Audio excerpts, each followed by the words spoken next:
Hello, my name is Josh Beck, and I am Managing Director and Chief Investment Officers of BCI Technology Investments. Thank you, Catherine, for such a fantastic intro. I'm always humbled by the opportunity to work with such great people in our business ecosystem.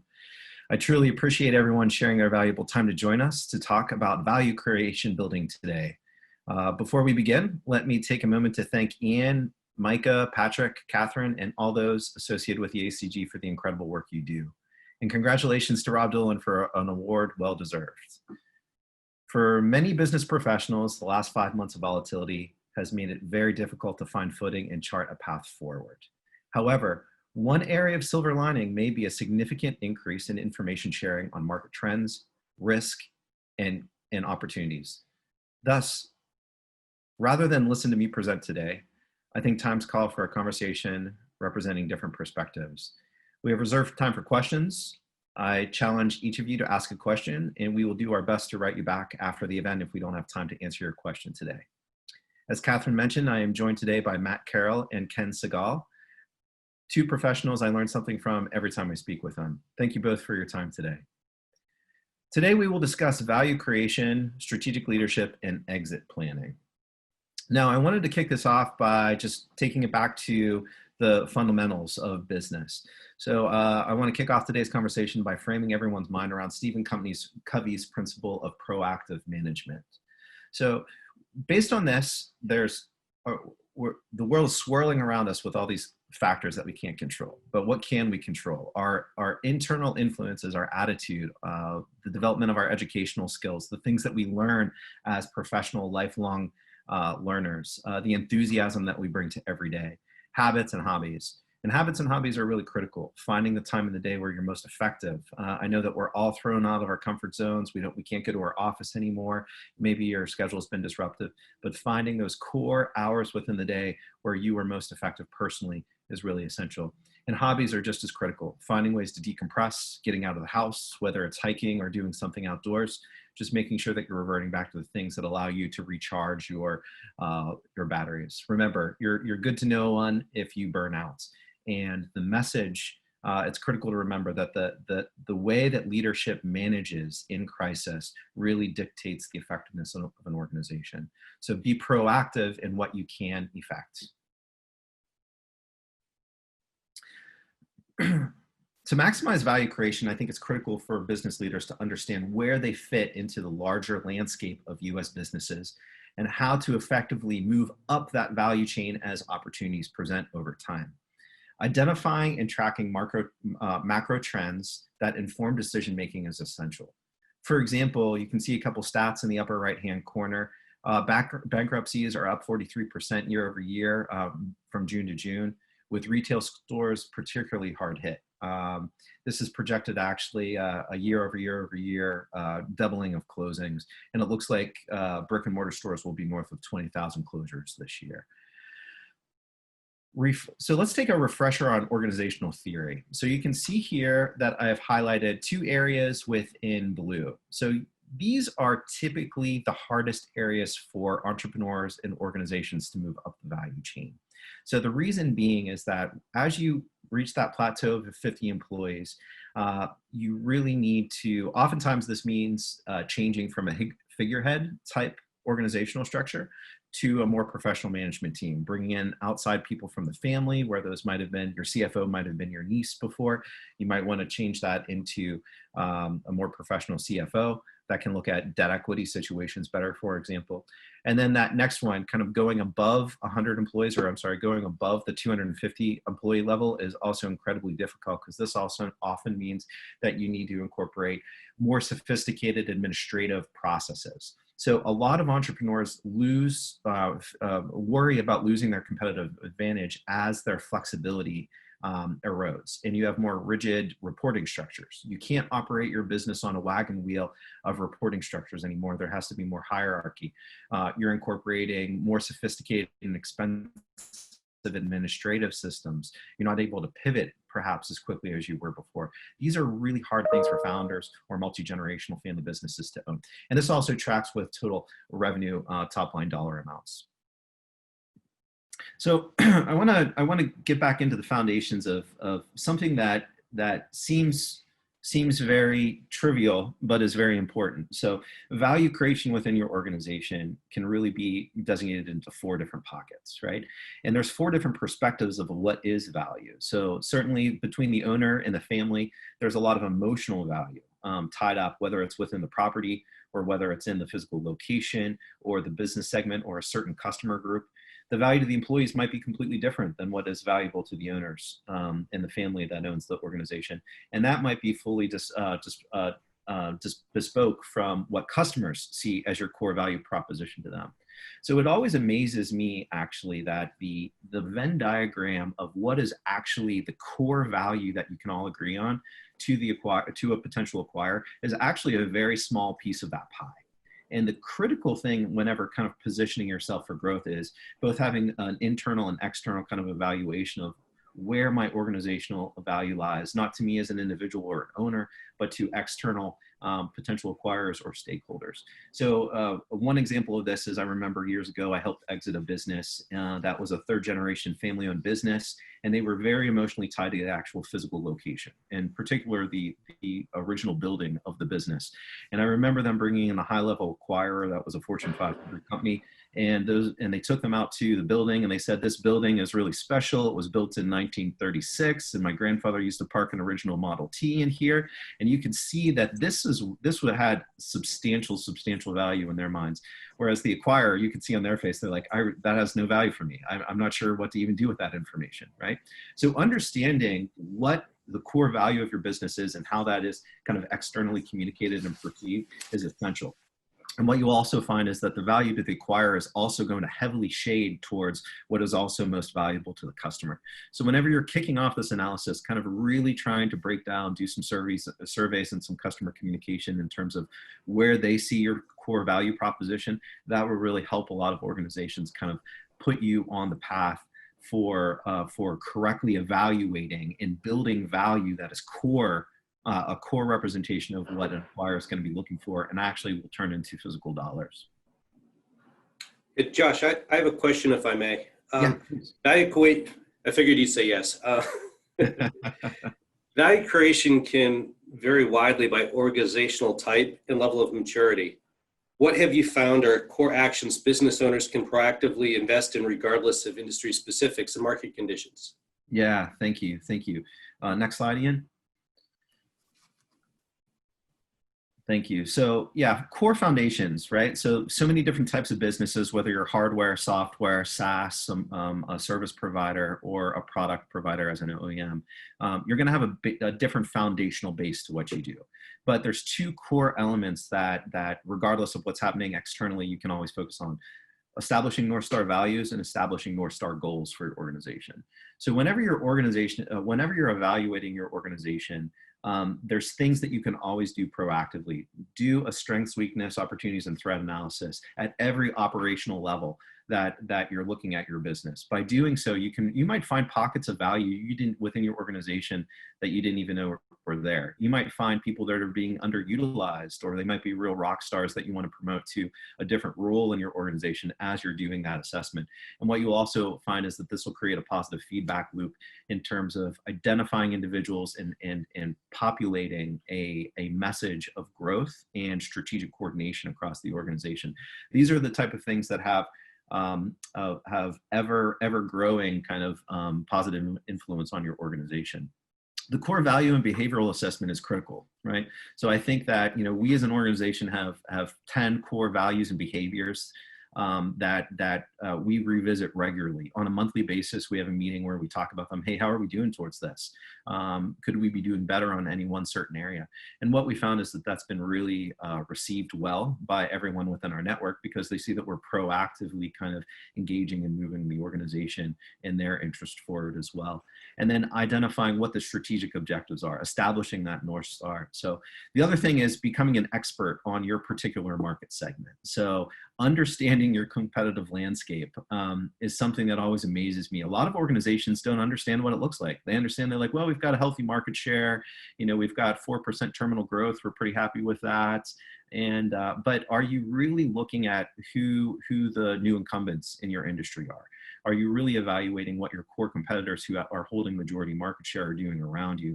Because that's going to inform whether you're about to plateau or whether you find a way to kind of sustain that growth well into the future. So understanding the competitive landscape is really critical, and not something that's done at the beginning of an organization. It needs to be a constant process. Strategic partnership formation is also something that you can do. It takes some time. It doesn't take a lot of money in order to make sure that you're aligning yourself with the right individuals who have the right kind of core behaviors and values, and really supplements of the things that might be weak within your organization. And that's really key. And then the other thing is focusing on that TAM, SAM, SOM, right? So many times when companies are preparing for acquisition, or just trying to ask the internal question of how do I develop value, a lot of people continue to communicate and say, well, this is the total available market. It's huge. It's a multi-billion-dollar market, and therefore our company has significant value because we play in that space. Well, not necessarily. You check the first box, right? But maybe not the next box. Can you acquire that? Can you obtain it? Can you hold on to your market share within that segment? And what we find is that a lot of people identify the TAM, but they don't dig down deep enough to really identify the SOM and kind of have a strategic market acquisition strategy based around how to acquire that obtainable market that's available for them.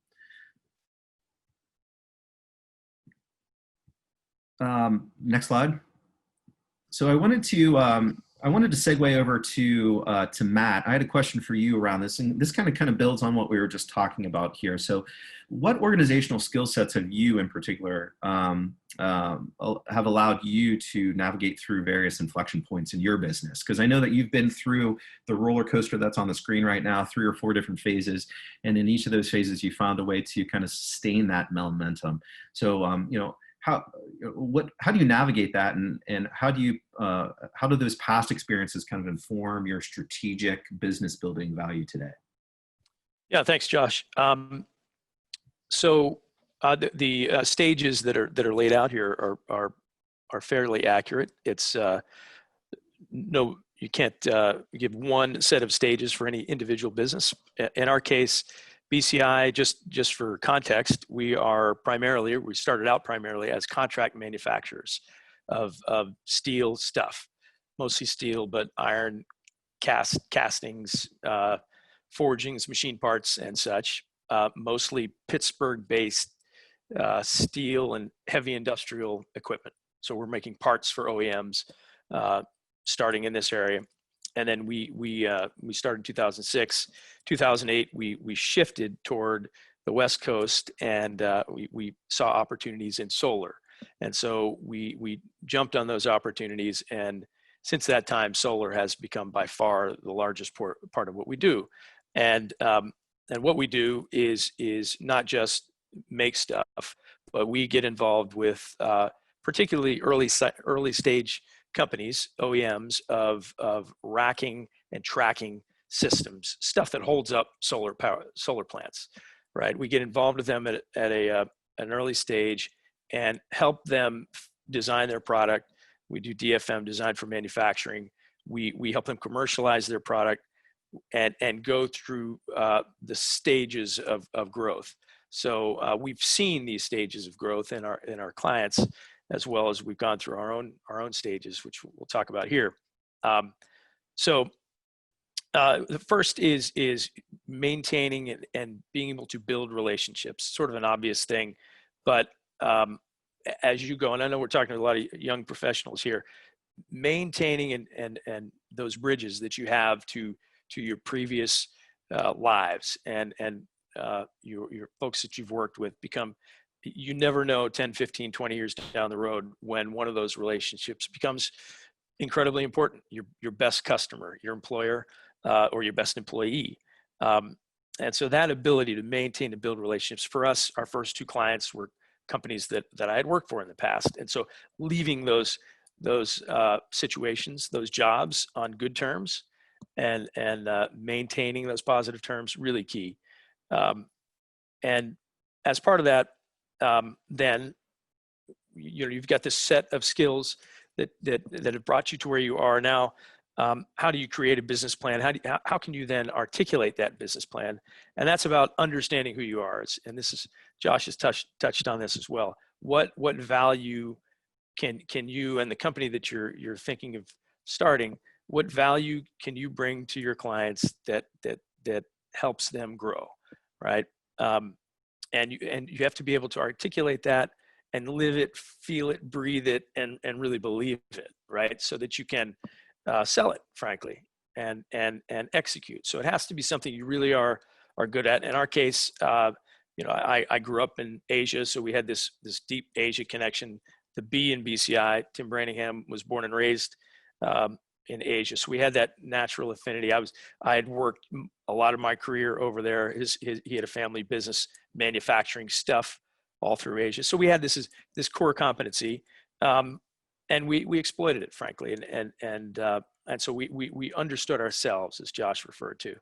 And then when you're in this early stage, you got to be flexible. You got to be we're wearing lots of different hats, and you've got to be willing and able to put on those hats at different times. For the young folks listening, that didn't have a business degree, which I didn't. I got my MBA eventually, but one nugget is take, you're thinking about an MBA, take an accounting course, take a basic fundamentals of accounting course, and in that you'll be able to apply about at least half of what you learn in the MBA. I say you learned in your accounting course. And I didn't think that would be the case until I started my own business, and then I realized it absolutely was. So that's the early stages. And then getting to the second stage, this multinational expansion. In our case, we help customers, as I say, manufacture all over the world. We started in China, but Southeast Asia, Chile, Brazil, Europe, the US, Mexico. We had to establish manufacturing capabilities in all of those places. So the most important thing in this stage is now you're bringing on people. So how do you assess and arrive at talent that are, number one, trustworthy, right? And so you're using your personal network and to find these people, and then how do you then attract them and motivate them in the same way that you're motivated? So in our case, what we did is we aligned our interests with the interests of our key employees, so that we could, number one, keep wages down but profit sharing high. So we all had the same goal, which is to make money at the bottom line. And so we were able to find trustworthy, motivated people that also had the right skills and aptitude obviously in the areas that we needed, manufacturing, engineering, that sort of thing in our case, right? And then this starts to get into sort of organizational behavior, and how do you then build an organization that works, right? As you're sort of giving away portions of what in the early stages you had to do yourself. Now you're bringing in experts in these areas to help build an organization that can sustain itself. And in this stage, you're also building an IT infrastructure that can accommodate this. In our case, especially because we did have all these little pockets worldwide, we had to do what we're doing now, frankly, and we did it early, and so it became one of our core competencies. And then this third, strategic client investment. So in this phase, we are now we have opportunities that require investment to go after, substantial investments. So now we've got to get into a lot of the financial planning, analysis, DCFs, return ROI calculations, and modeling that allows us to choose which of these opportunities to go after, because you can't go after them all, right? And these modeling tools are really comparative tools and help you decide where you're going to go and where to invest. And in this phase, now you've decided where to invest. This is where you're starting to learn and use skills around raising capital, whether there's debt or equity. And in our case, this is true as well, where we had machines in Brazil, Chile, other areas that we had to install. So we learned on the fly, but we got good at being able to raise capital to execute these projects. And during this stage, the organizational building continues. You're handing off more control to experts, right? We're bringing in managers that have deep backgrounds and experience far beyond my own in areas that are key to the success of the business. And then this fourth area really is expansion into new verticals. So in our case, we went from, we were primarily solar to now storage, right? Storage was on the forefront and marries very well with solar, and we'll get into that later. But in this case, we are now developing our own products and starting new businesses, basically, that and new verticals, and now we're building complete organizations from the ground up. Okay, and in this case, now we're bringing on legal contract negotiations. Are really important. So you've got to have people and bring in people with those skill sets and utilize contractors, experts, third parties that have, and they're worth the price. Get the good ones because they'll save you in the end. And in this mode, you're now converting to more of a professional team. Now you have C-level officers and your corporation building, really. So I think that does that answer your question, Josh?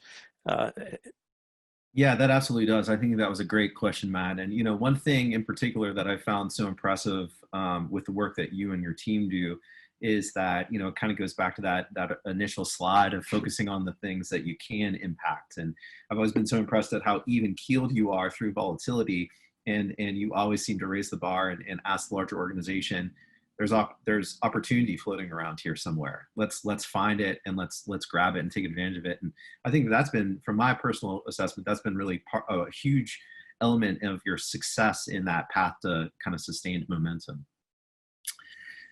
And I guess that's a perfect segue into our next slide, which is a question for Ken that I have here, which is all about market volatility. So we've got COVID-19, a very large international trade war, market volatility. We had the month of March with the highest number of highs and low days on the market that we've ever seen, right? And a potential looming recession out of this whole thing, and an election year to boot. So my question for you, Ken, is somewhat simple and complicated at the same time. Is there a silver lining to all this? Absolutely not. No, I'm joking.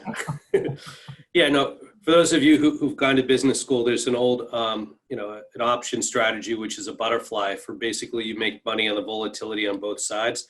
And I think most businesses should be prepared on what they do when things are really good and what they do when things are really bad. I tend to live by two pretty interesting quotes. One is by Benjamin Disraeli. I think Mark Twain took it or stole it, but Disraeli was the one who originally said it. And it's better to have a bad plan than no plan. And you see that all the time. There's a lot of companies that really aren't prepared to deal with what's going to happen, and it bites them very, very hardly and more than others.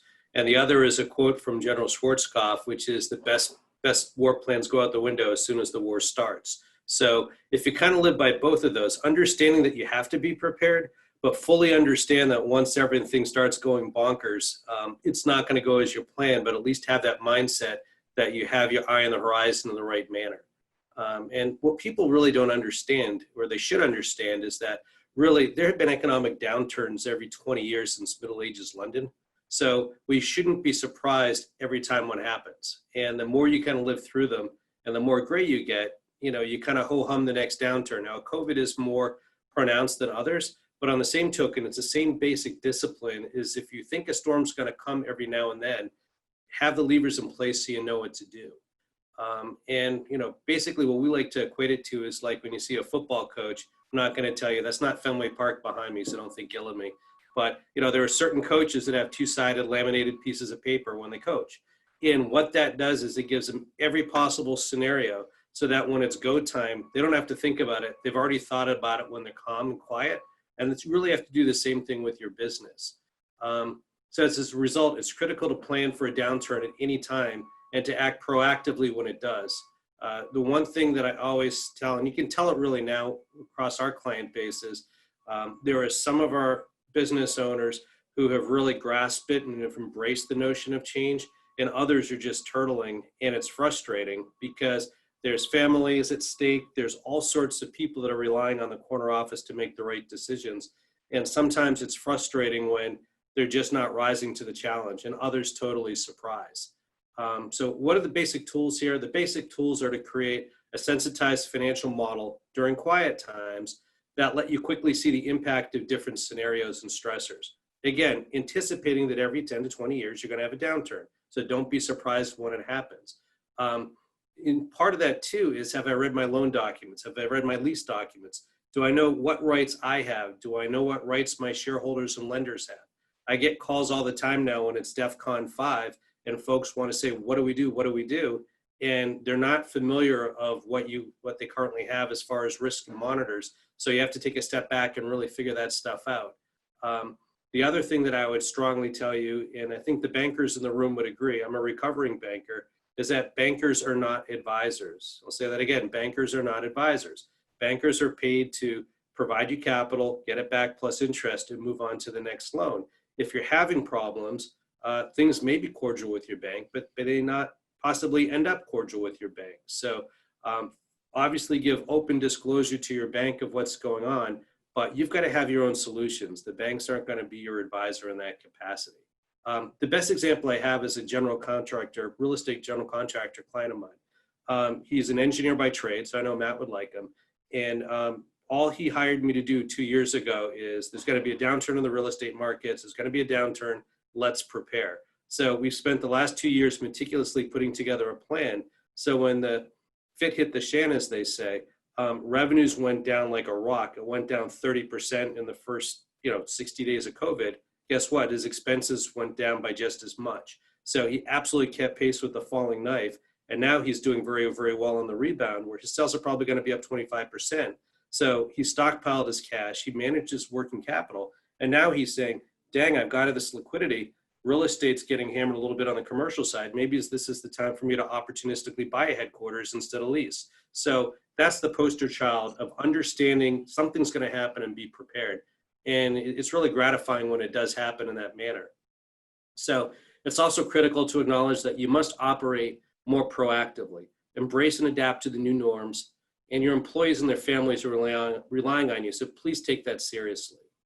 And finally, I'd end with one of my other favorite quotes is from the U.S. military chaplain, William Thomas, in his field sermon before the Battle of Bataan. Does anyone know this one?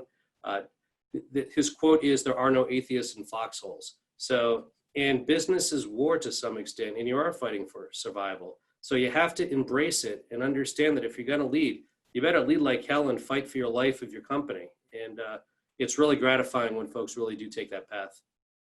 That's fantastic. That's great insights, Ken. Well, one follow-up question to that before we maybe gear a question back to Matt here.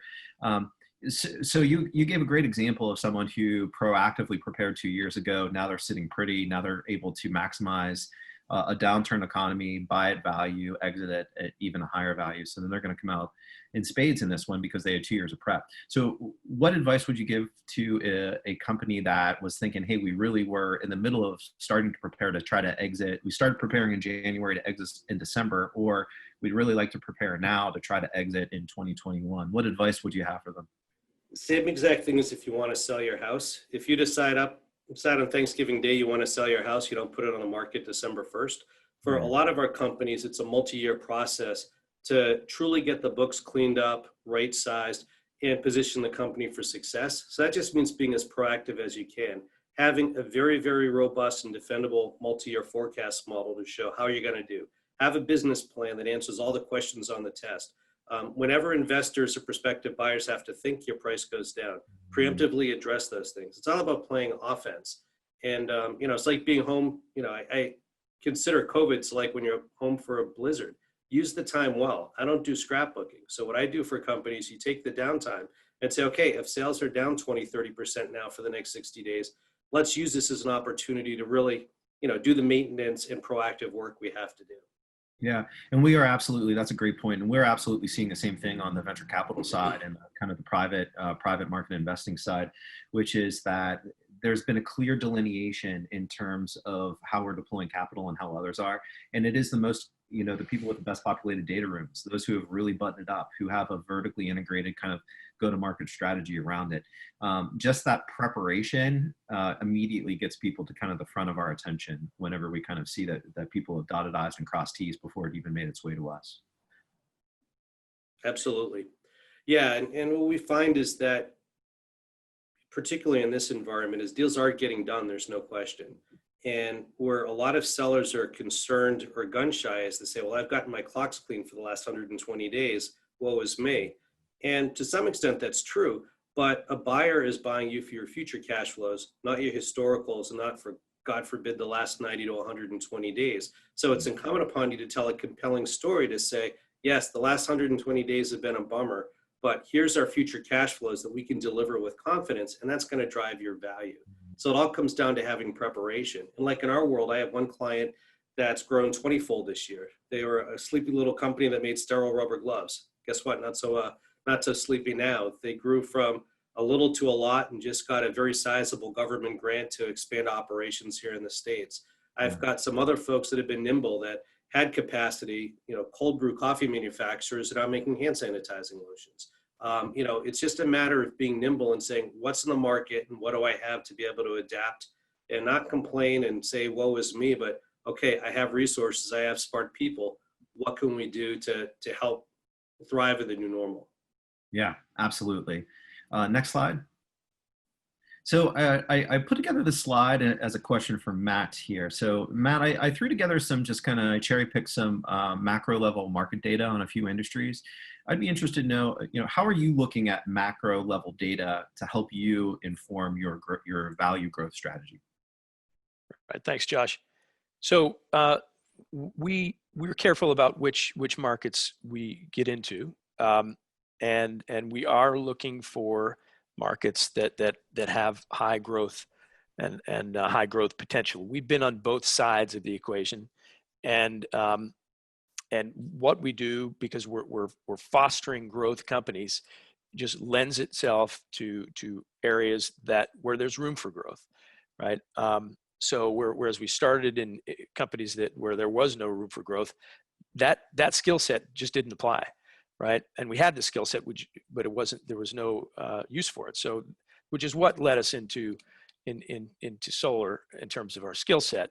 But what we were looking at from a macro perspective was just what you have here, is that the growth rate of the solar market has been phenomenal, and the outlook is phenomenal worldwide. And there are a few markets that have stronger growth potential than solar. So that's the key thing that we look at. But then it comes down to return. So we also will do analysis, and we have analysts that will go and break apart a market and not only look at the top line, but also look at the bottom line. What is the bottom line potential of this market? And there are resources out there to answer those questions, forward looking, right? Because we're not in business today, as you guys have just stated. We're in business to be in business in the long term. I want my kids to be working here, that kind of thing. And so we've got to have this 5, 10, even beyond that outlook.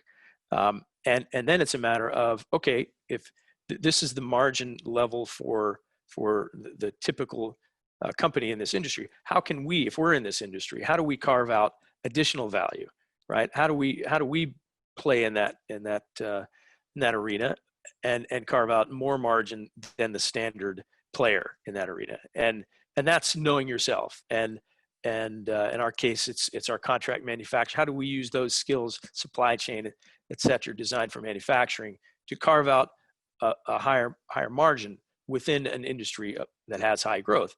Because in our case now, we also transitioned toward making investments and building companies that we intend to exit, right, in the future. And therefore, we are beginning now with the end in mind, right? We're building this company so that we can have an exit, hopefully a substantial exit in the future. And we have an idea of that time frame.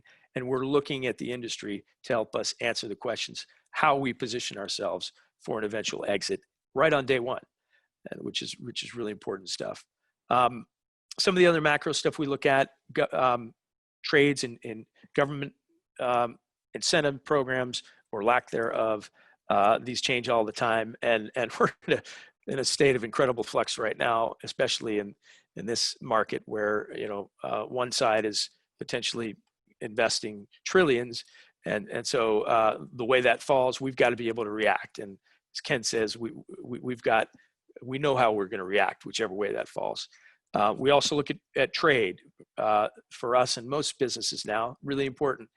Tariffs, anti-dumping, all these things are super important to your business today.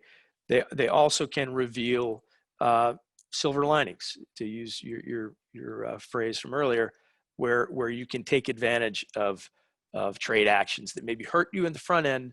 In our case, for example, we were making lots and lots of product in China.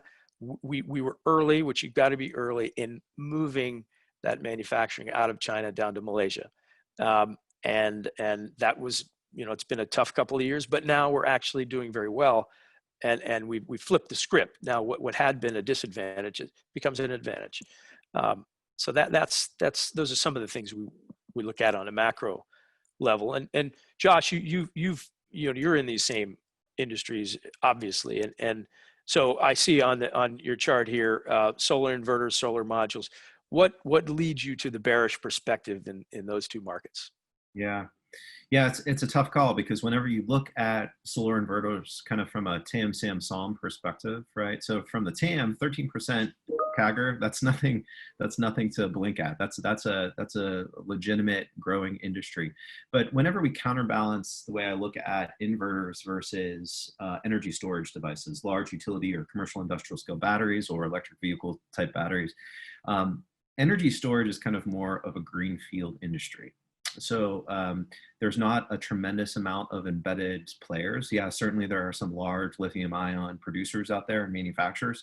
However, the market is ripe for a variety of different, whether it's a utility scale, commercial industrial, community solar, microgrid scale, there's going to be a variety of different applications around there. And there's a variety of pockets of significant value.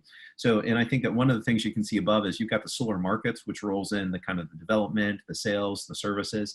And then you've got the actual solar systems. If you actually look at the hardware, the racking, the tracking, the steel components, the batteries, it's actually a higher CAGR as representative of a larger industry. So we really like in energy storage as a subset of that, which is a multi-billion-dollar annual opportunity for a given company. And there's a lot of horses that are still early stage now that are going to be definitely unicorns, and some just enormous winners are going to come out of that.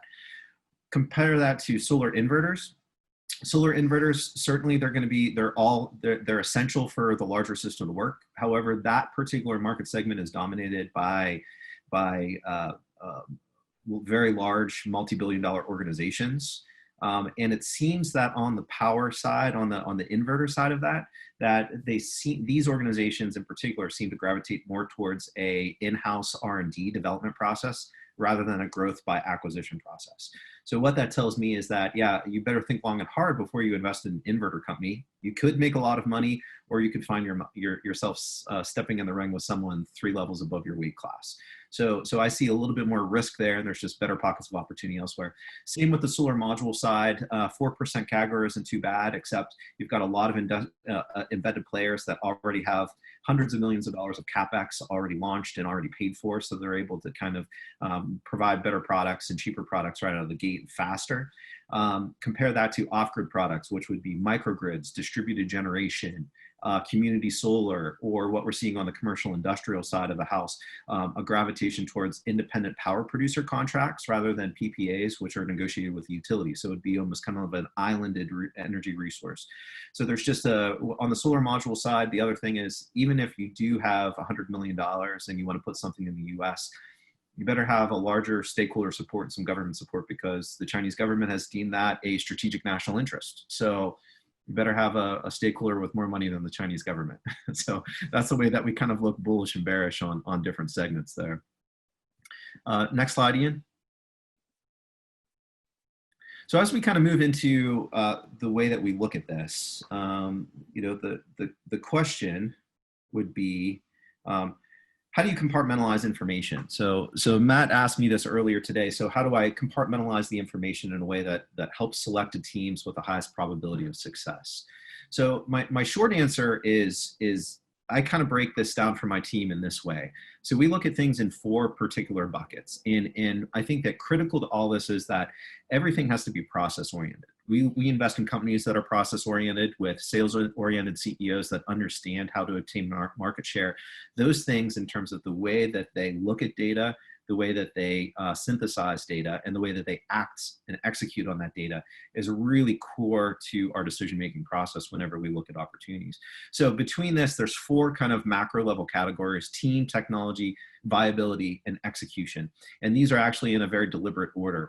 I'm a believer of bet on the jockey, not the horse. So I'm going to bet on a high caliber team with maybe a less impressive technology, rather than a world beating technology with people who have no idea how to commercialize it or push it out to market. And that's probably just personal scar tissue, but I'm sure that there's a lot of other investors out there listening today who have come to the same thing. So you can see underneath of here, team, I want to see their history. I want to see their track records. I want to see what they've done in the past, how they've responded to challenges in their previous careers, a particular area of interest, and how they've kind of been able to get accomplished through challenges. Previous exit experience. Sales oriented, as I said, is critical. What we found with our particular model, as an example, and this isn't true of everyone, right? If you've got a policy where you want to do more of a private equity thing where you're looking to come in to replace a team, that's a different strategy. Ours is invest in teams that we're looking to support and build and complement through commercialization. But sales oriented is critical to our strategy. We're looking for people who have that Rolodex to the C-suite and can really kind of kick in doors and grab market share and trust the partners around them to help execute, and are coachable. We challenge, this is one of our core behaviors as an organization: be coachable. And I call out my team all the time, and I ask them to call me out whenever they hear me on a path that might not be grounded in data-driven facts. So it's important to constantly iterate on that coachability. So technology, yeah, intellectual property strategy, kind of going back to Ken's point, the last thing you want to find is that whenever you're looking to exit, that suddenly you find yourself in some type of IP dispute, right? Make sure that your IP thicket is solid. Make sure you've got good legal and accounting representation around those type of things. Proven functionality. We don't invest in science projects, for example. Some people come in early angel stage. That's great. That's hugely valuable to the industry at large. However, we're looking for things that are post-demonstration project, things that have a proven functionality to them, and that they're past that, they're de-risked from a technology risk phase. And a competitive advantage, that we see that there's something about the technology and the team in collaboration together that's going to be able to put them in a better seat from that competitive landscape. The viability, financial analysis, this is oftentimes where that phase 3 evaluation is, where things really are difficult. You might have the previous elements, but they might just be already riddled with debt. They might have a capitalization table that makes it impossible for them to raise additional capital moving forward. They might have a strategic investor on their cap table, which is kind of limiting their growth through exclusivity contracts or something like that they've provided in the past. And operational diagnostics. We want to see, we really look deep under the hood in terms of the way that the team functions. So as Matt had pointed out, there's nothing wrong with teams being kind of geographically dislocated, as long as they've got high functioning communications capabilities and they're demonstrating that. We really love to see that. We want to see that companies have a deep understanding of their market segment. We want them to be able to, and it's not enough for us to hear, well, I've worked in this for 30 years and I'm a thought leader in this industry. That's great. Break it down for me. I want to hear how you communicate that, because communicating, a big part of that vision goes into the larger organizational trajectory of success, into being able to hand off reins as your organization grows, and be able to surround yourself with people that can trust, that can help advance your goals. And then those operational diagnostics. So execution, that go-to-market strategy is so critical. We want to see that people are going to say, well, I can say that I've ended many, many conversations when someone has said, well, it's $1 billion market, so if we just grab 1% of that, why wouldn't we be able to grab 1% of that? We'll be fine.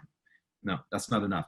I want to know exactly how you plan to grab that 1% and to go deep into that go-to-market strategy around it. Deep industry network, critical. critical. We've actually found within our process that the industry network and that professional network that you built over time, going back to another previous kind of thing that Matt said, is so fundamental as one of the bullet points with that whenever we unpack victories and losses across ours. And certainly there's nothing, going back to Stephen Covey, we're having a Stephen Covey type of day, right? Like your net worth, your network is your net worth, right? So, and then that commercialization pathway. Do they clearly see, is this going to be a one-trick pony with one product? Is this going to be, do they have a strategic plan to kind of build branches on their IP thicket that is going to allow them to kind of diversify into other technology bases? So next slide, please. So I wanted to end today, before we go to the question and answer period, with just a very quick case study kind of example. So years ago, this was in 2013, I was helping a Chinese company that was looking for an exit, providing them with some strategic business consulting. And what they had was a very interesting situation. This was 3 friends that all owned different types of manufacturing operations. One of them was a precision plastic tool and mold specialist that specialized in the aerospace industry. So really, really high tolerance parts with unusual metals and grades. The next was had a ISO 10,000, a series of ISO 10,000 clean rooms, and they had contracts with a lot of big medical consumable companies where they were basically just making all the really low value chain vials and sample collections, the things where, essentially it was a tantamount to operating a penny candy store with the type of manufacturing that they were doing there.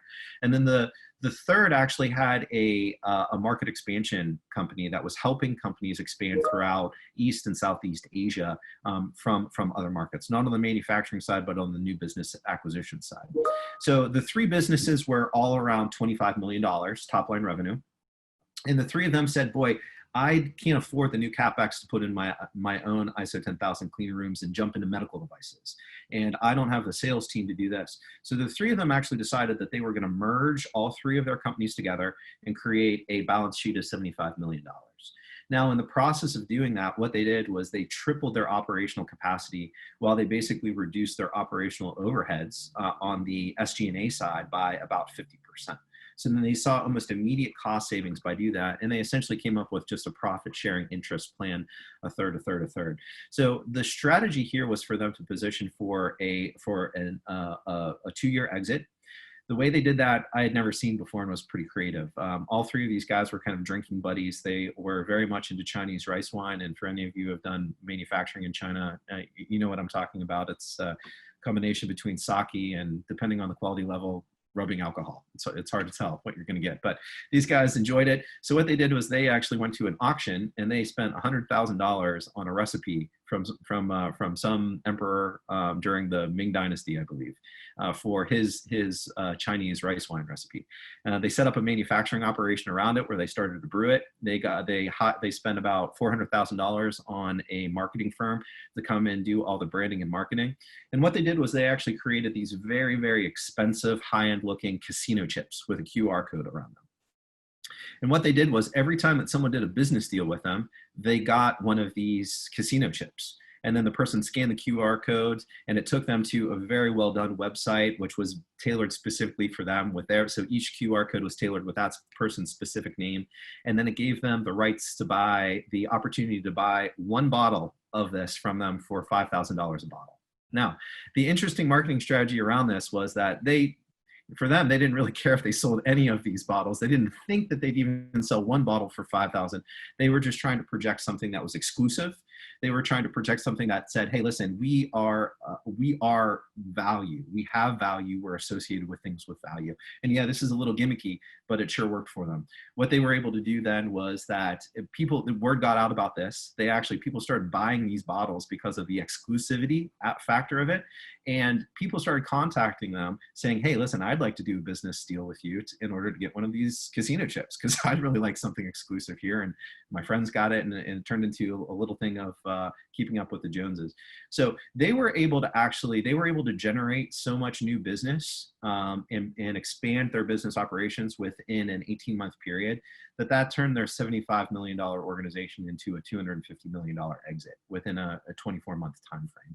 And that would have never been possible without that strategic vision around it. So my core takeaways around this are, you've got to have that strategic commitment to that North Star value and goals. All three of these owners were aligned around it. This is the vision. We're exiting in 24 months.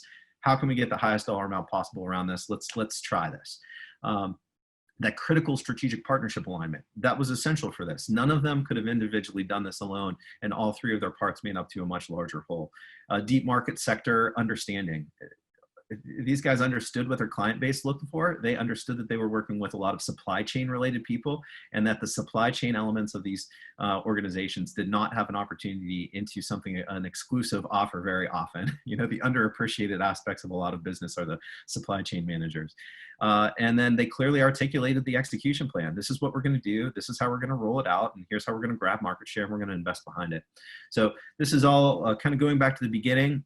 Central North Star value and goals dictate everything. So I'd like to thank everyone for their time. We're going to move into, we've got 15 minutes here for Q&A. I'm going to, I've seen a lot of questions kind of rolling in here, and I wanted to thank everyone for that. I'm going to kick, the first question is from Ben, and this is for Ken. So Ken, the first question here is, how does the way a company leverages debt and equity financing inform how lenders perceive relationship growth opportunities and overall risk? Josh, you may want to field this question. Ken had to drop off early. Sorry about that. Yeah, sure. Well, no problem. That was a question for Ken. So what we'll do, per what we were talking about, we'll write back as a response to those questions here. So let me turn that over to Matt then. So Matt, there's a question for you as well. How relevant is the U.S. manufacturing sector, and do you see U.S. manufacturing capacity as critical for your business growth? Yeah, thanks for the question. The U.S. As a manufacturing center is definitely critical, super critical. More so now because of the trade war than it's been in the past. Whatever you think of the trade war, it has brought a lot of types of manufacturing back into the forefront here in the U.S. But even without the trade war, we've seen over the years a trend in developing countries toward higher costs, higher cost of living. Wage rates have gone up, and the cost delta between the U.S. and say China or other parts of the world has closed. And when you factor in that for so many industries, time is so critical, that 4-6 weeks on the water really overcomes any cost delta from Asia, for example. So the U.S. as a manufacturing center, yeah, will remain important in my view. And even for us, our own business, yes, we're using the U.S. more than we ever have. And we make a lot of our stuff, especially our new stuff. And in developing areas where you have to have fabricators and even foundries to make parts in early stages, that is much more easily done locally. And so that's a big part of what the U.S. does and still does well, and will remain so. And I think it will continue to improve in spite of trade actions. Yeah.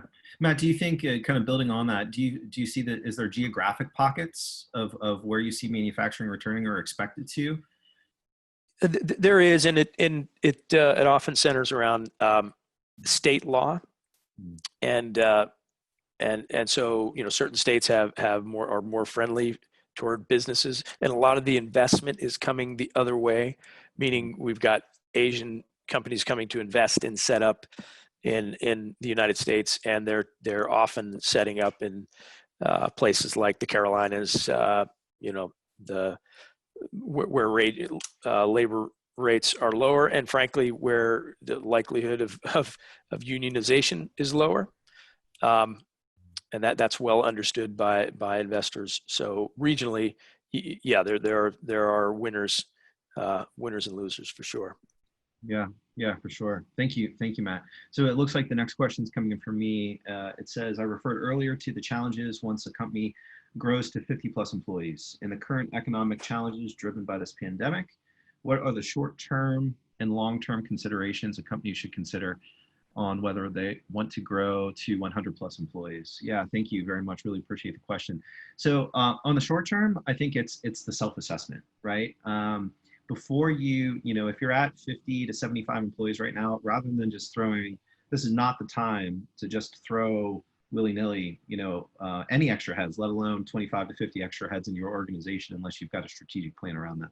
So in the short term, I would say we as business owners are stuck looking at the trees, right? Because there's so much volatility around us. We've got contingency plans. We're putting out brush fires with clients. We're doing all these type of things. We got to raise back and look at the whole forest on this one. And so then in the short term, trying to focus your organization around strategic goals and the way that you can kind of position them moving forward for success is essential. Maybe you already have staff people internally that have done some organizational leadership training before that you can leverage for this. That would be the first line.